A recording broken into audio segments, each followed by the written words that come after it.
I'm way too excited about the train. I felt like I was watching Cowboy Olympics. I don't know how these people were not concussed. Hello everybody, welcome back. My name is Megan, so happy you're here. I have done some gallivanting over the past month, over the month of March. I have gone on 3 trips this month, which is not normal, more than average for me, for my life, but I did have a lot of trips planned this month and I recorded a couple of them. Let me talk about San Diego.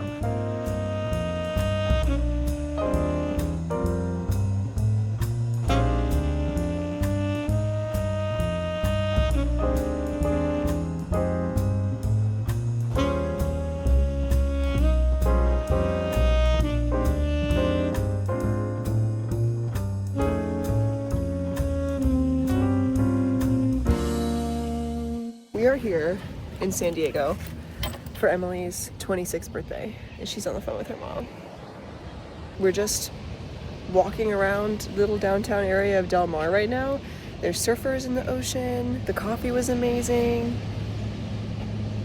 I just don't understand that you can't complain. There's nothing to complain about here.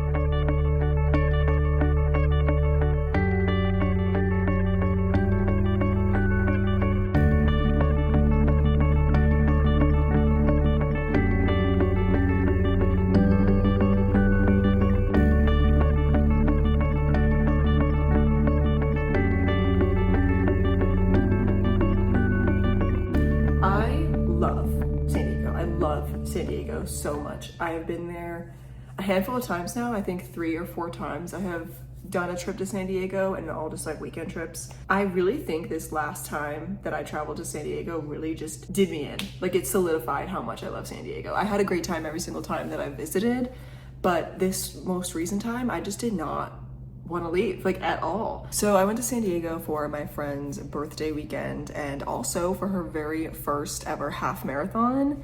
It was so inspiring to watch her run this. I was so incredibly proud. Like, that's 13.1 miles. I can't even fathom running half of that distance right now. I just started getting into running recently and I'm only at like 2.5, not even at a 5K level yet. So watching her run 13 miles was insanely impressive and super motivating also. So she was running the Moonlight Beach half marathon, which was such a gorgeous area. You can see the coastline, you can see the water as you're running. So she said it was a pretty nice view, although it was a little foggy that day. Like I said, I just love San Diego so much. I really could not tell you exactly what it is about San Diego that I love so much. It just feels very homey. It feels like a home away from home kind of, and it kind of feels like a small town with the touristy-ish aspects, but there's so many different places to go in San Diego, so many different touristy attractions to go see, that it didn't truly feel like, every time I've been, I've never truly felt like I was in a bustling, crowded city. I've stayed downtown before, I stayed in La Jolla, and this time we stayed in Pacific Beach, and I think I've stayed, I can't remember if I stayed one other place, maybe I've only been 3 times, but regardless, I love it so much. The beaches are so beautiful, there's so many beaches to choose from, the coffee shops, we had so much time to go explore and visit all these cute little coffee shops, and I did not go to a bookstore when I was there. We did pass by one and I really wanted to stop in, but as I've said in prior videos, I am doing a book buying ban, which I kind of have already failed at, but I am doing a book buying ban, so I did not want to stop in the bookstore because I didn't want to be tempted to buy a book, because I probably would have, so we didn't even go in, which I know is so sad, but I'm gonna be back. I'm gonna be back to San Diego, whether it's for my birthday, my husband's birthday, our anniversary, just for fun, like, we're going back for sure. But yeah, that book buying bin I mentioned, I actually, let me grab them. I ordered 2 books off of Pango Books. So they are secondhand. They are 2 books that I have read before. So I kind of don't know if I'm gonna count this as, I mean, I did literally buy a book, so I guess it does break the book buying ban per se, but I'm not adding anything to my physical TBR. So I'm not really sure how I'm gonna treat these purchases quite yet, but I mean, how could I say no? How could I say no? In fact, I did say no 3 times to myself. I was shopping on Pango Books, looking around, specifically for these, actually specifically for Hellbent, because I have the book of the month hardcover version of Hellbent, but I have the original version paperback of Ninth House. And I love these books so much, and I am going to be rereading these this year before Deadbeat comes out. and I wanted to have a paperback version of Hellbent for my reread, which I know is a little silly, and I know that's not really a good thing to do, is buy a copy of a book that you already have, but it's my favorite series. If it's your favorite series, I feel like it's a little bit more justified, in my opinion. But so then I found both of these. I said to myself, if I'm gonna have this special Barnes & Noble paperback edition of Hellbent, I should have the matching Ninth House special edition version, and I'm so glad I did this. It was so worth it. Are you actually kidding me? They also have sprayed edges, which I don't really care for sprayed edges. Sometimes I actually prefer them without. I think most of the time I prefer them without. But so I did buy these on Pango, which kind of breaks my book buying ban, but also kind of not at the same time. I'm gonna consider that I am still on a book buying ban, I guess. Anyways, yeah, the point of me saying that was because I didn't go into that bookstore, even though it looked really cute. But I think I took a picture of it or wrote down the name of it so that next time I'm in San Diego, I can go visit, and I will actually look for bookstores to explore the next time I'm in San Diego.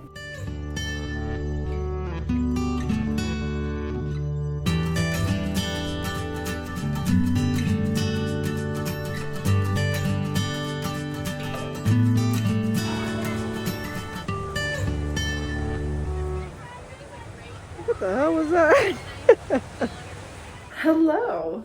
I just got back from San Diego a couple days ago, and yes, I am quite literally packing to go to Texas for my friend Alex's bachelorette party, which I am also so excited about. We have so many fun things planned. We're going horseback riding, we're going to a rodeo. It's gonna be so much fun. I'm very excited. My flight is at 12:30 in the morning, and I land at 5:30 Central Time, which is 3:30 in the morning Pacific Time.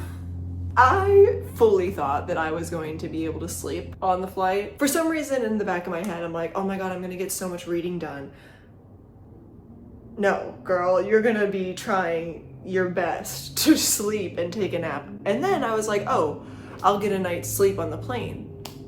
It's a 3-hour flight. How much sleep are you gonna get? Total sleep is gonna be like 1 hour, but it's okay. We're leaving for the airport at 8:30 tonight, and I don't have anything packed. I do have outfits planned, I think, in my head. I think I wrote them down maybe in a note somewhere, but I'm gonna go ahead and start packing. I'm so excited. I can't believe I just went on a trip and I'm already going on another one, and it's kind of crazy. I was on a trip last weekend too. March is such a busy month. I have something going on every single weekend in March. We're gonna get packing. This is the situation.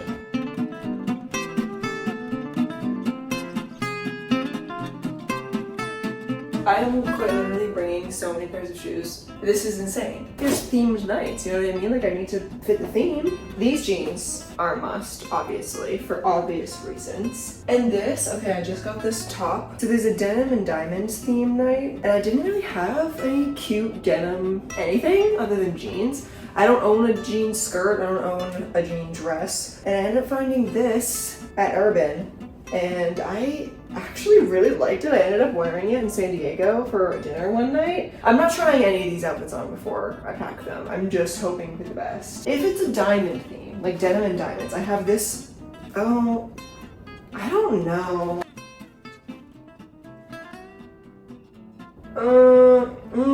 No, I don't think that looks cute. Or I could wear this shirt with black jeans. This could be a last resort. This is gonna be interesting. I have plaid. That's a lot of colors and patterns going on. Huh. I mean, I don't really see much of a difference between this and the jeans. I don't think that's cute. I don't know. I'm not a stylist.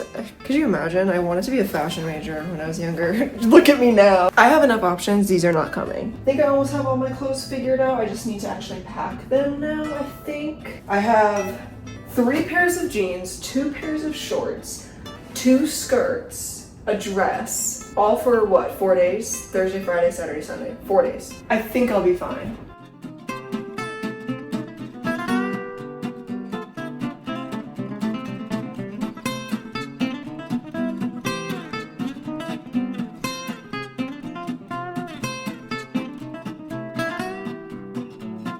What do we think? Will it close? I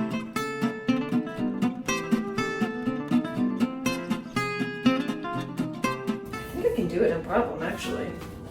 I know it doesn't look like I can. You know what? I think it's the curling iron and straight iron that's really messing it up. Oh yeah, it can close, no problem. No problem whatsoever, are you kidding?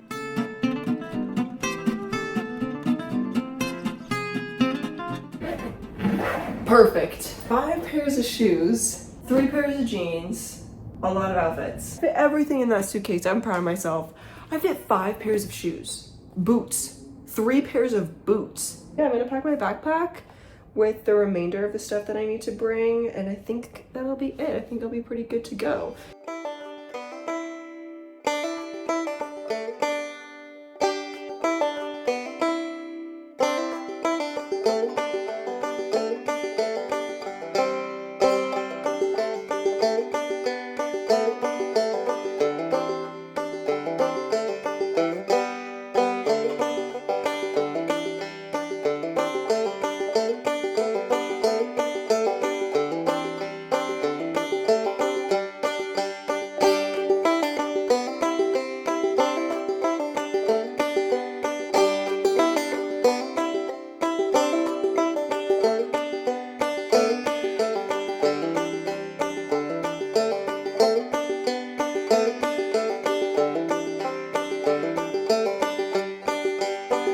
So next, I went to Fort Worth, Texas for my friend's bachelorette party. I was so excited to go on this bachelorette trip. I hadn't seen these friends in so long, so this was really fun to spend a whole weekend with them, catch up with them, talk with them, but we had such a fun time. I went to my first rodeo. It in fact was my first rodeo and probably will be my last. Not that I didn't like it, I didn't really enjoy the cow parts. I loved the bull riding. The bull riding, and then they had like bareback horse riding, which I thought when you rode a horse bareback, it just meant that you're not in a saddle, which I think is true. But in a rodeo, it's like bull riding. You're just riding a horse instead of a bull. And I thought it was more aggressive than the bulls. I thought it was crazy. I don't know how these people were not concussed by the end of this thing. It was insane. I was just watching them smack their whole back and head up against the body of this horse. I'm like, how do you practice? First of all, was my first thought. How do you practice this? How do you get good at this? How do you score this? Let me rewind. If you have never been to a rodeo, I do think it was quite the experience if you enjoy things like that. But I did not know that this was a sporting event. Maybe that's my, I don't know, what's the word? Ignorance, but I did not know that it was a sporting event. It is scored, it is judged. They have literally announcers like announcing the whole thing, which that part wasn't surprising. But then they have another person. They had this woman who was down on the field. What do you even call that? She was down in like the pit of where all the events happen.